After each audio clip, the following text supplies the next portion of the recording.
Hello, I thought I would show you how I make homemade yogurt.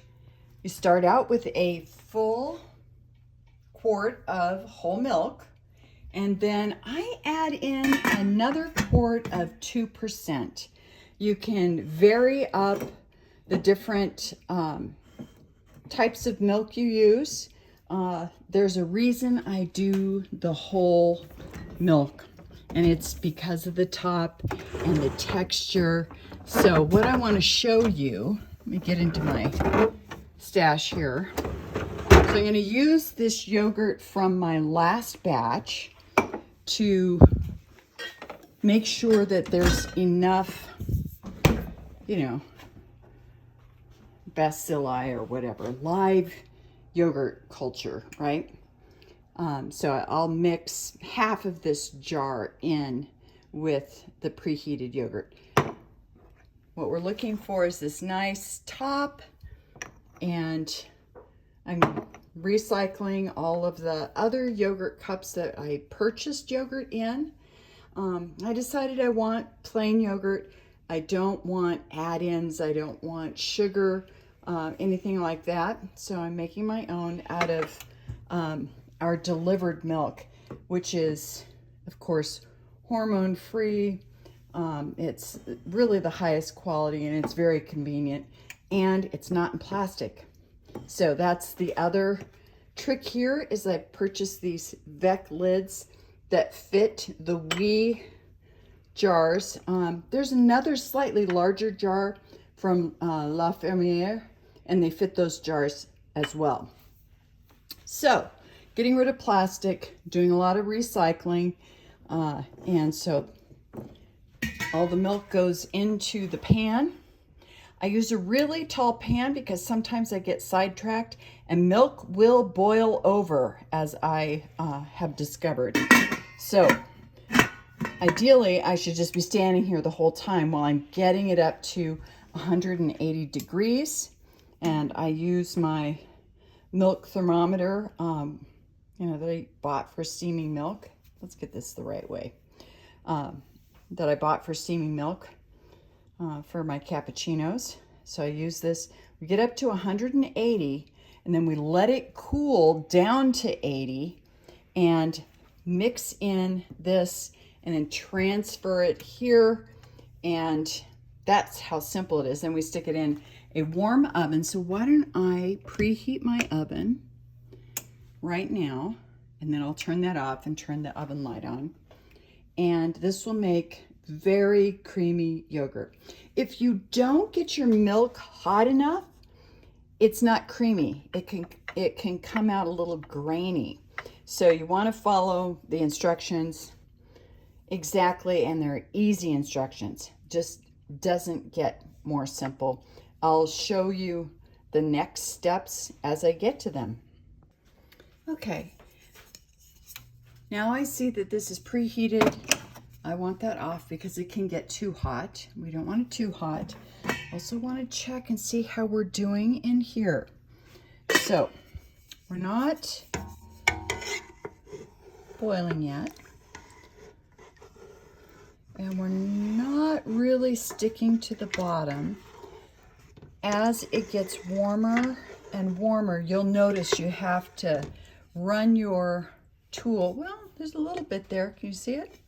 You'll run your tool against the bottom of the pan to make sure all of those milk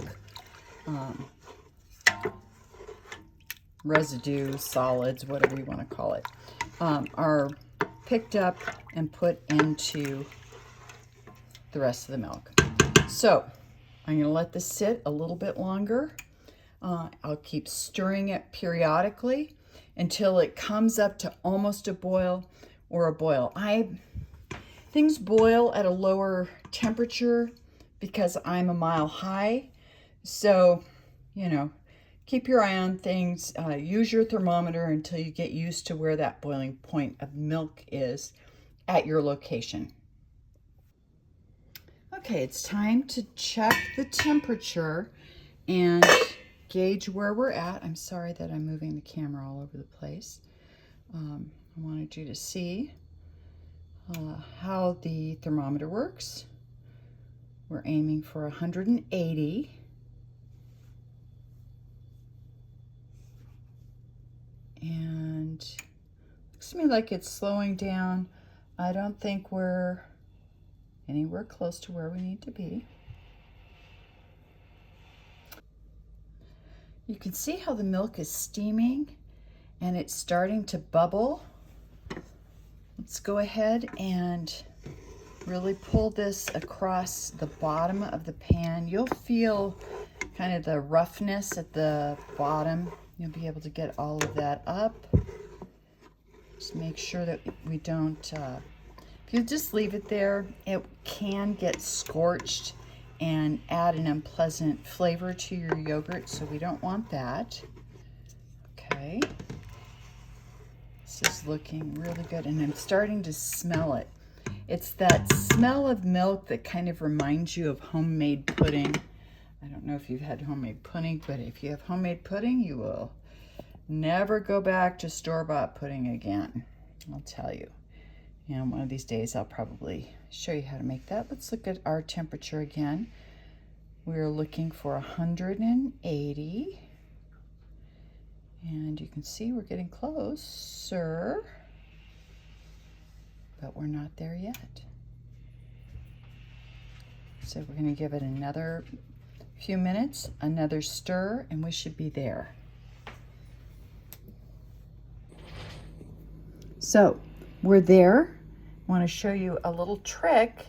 Sometimes you have to, well, first of all, make sure you don't hit the bottom of the pan so that you get the right degrees, but sometimes you have to tip the pan a little bit just to get the accurate measurement. And so since I'm holding the phone, I won't be able to show you how this works, but I'm going to tip the pan so that there's a little more milk to measure.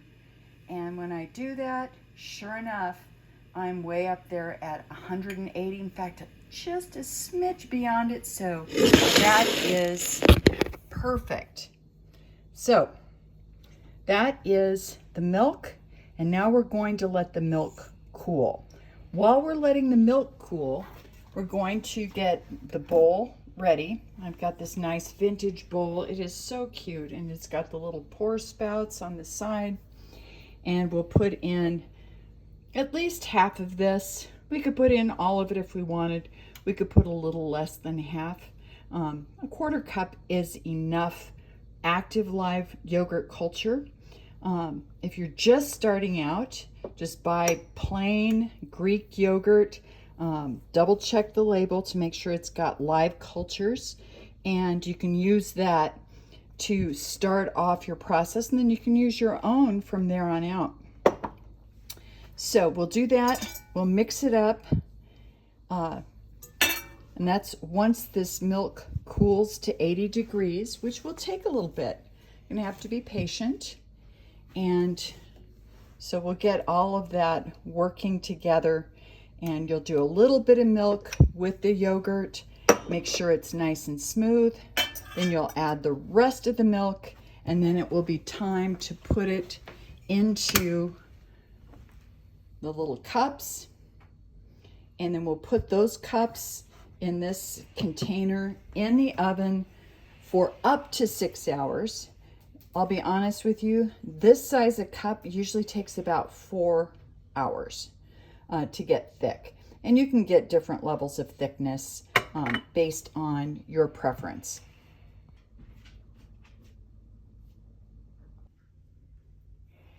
So as your milk cools, one way to help it cool faster is by gently stirring it.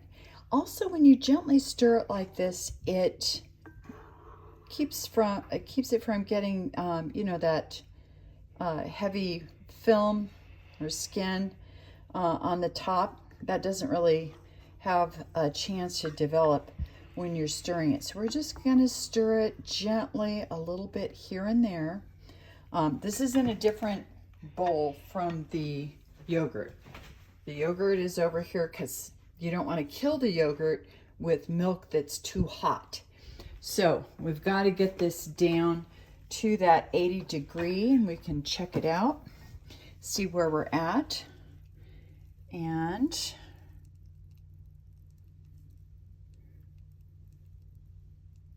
well, it's still over 100, just a little over 100, so it needs to come down to 80, and we're looking at that 80 degrees that's on the outside of this thermometer. So another few minutes. Okay, now it's time to put a little bit of the cooled milk into the yogurt and blend it up smoothly. And now that that is smooth, we'll transfer this back into this bowl and get it all blended. Then we'll move it from this bowl into these jars. The reason I have the jars in this container is because I'm pretty sloppy. So I fill these up, then I clean it all out, and then it's an easy way to transfer it into the oven, which is just a closed, warm space with the light on, so that it's there doing all of its magic over the next 4 hours or so. You can see how sloppy it is, so I'm going to get a clean, damp cloth and wipe all of these off. I don't really have so much milk inside here that I can pour it into one of these other containers, but if there was a lot of milk, and sometimes there is, I can always fill up some of the levels so that all of the levels are equal. But you can see it's a little messy. That's okay. I'm going to rinse this out. We're going to wipe these down and transfer them back into here and then into the oven. All right. All cleaned off, and that makes them ready when they're done to have the lids and put in the refrigerator. And we're going to put them in the oven right now. And we look at the time, 1:03.